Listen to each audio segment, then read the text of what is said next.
Pagpalambo sa kaybayo sa teknolohiya sanan inobasyon taghinang.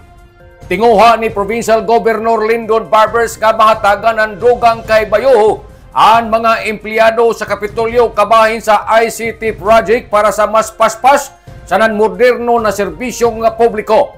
Nasairan baguhay pa lamang.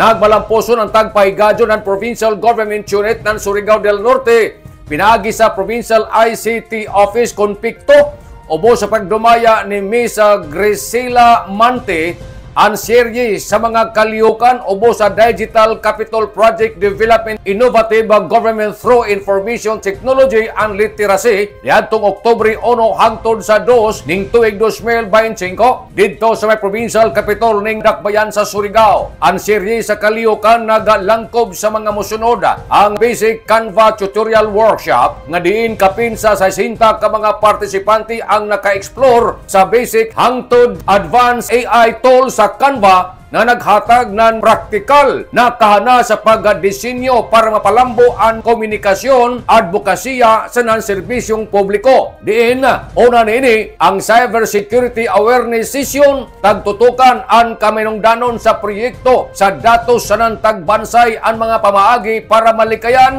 ang cyber threat sa kada opisina. Samtang ang Computer and Printer Troubleshooting Workshop tagtudlo ang basic maintenance sanan na troubleshooting sa ICT equipment para mapadali sanan mas epesyente ang operasyon sa mga opisina ng probinsya. Kapin sa 60 ka mga empleyado gikan sa nagkalain-lain na opisina sa probinsya ang aktibo nga nagapartisipar na nagapakita sa hugot na suporta sa paningkamot sa pagpakusog ng ICT literacy sa paggamit sa teknolohiya para sa epesyente na serbisyong publiko. Nahuman ang naiskutan na kaliyukan sa pagpanhatag ng mga certificates sa kada partisipante isip pagkakilaya sa ilang partisipasyon sa nakatunan.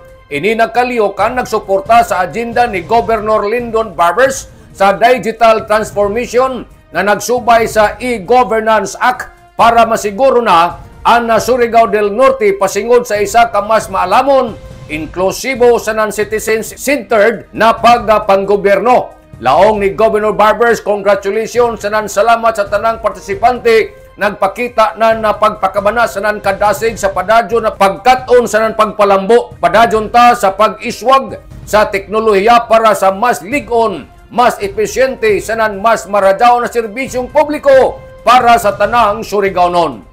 Nanukad gikan diri sa Kapitolyo ini si Maricsiners Marcon Simblags Mario Conales Mulaong salamat. Maradaw na adlaw natong tanan.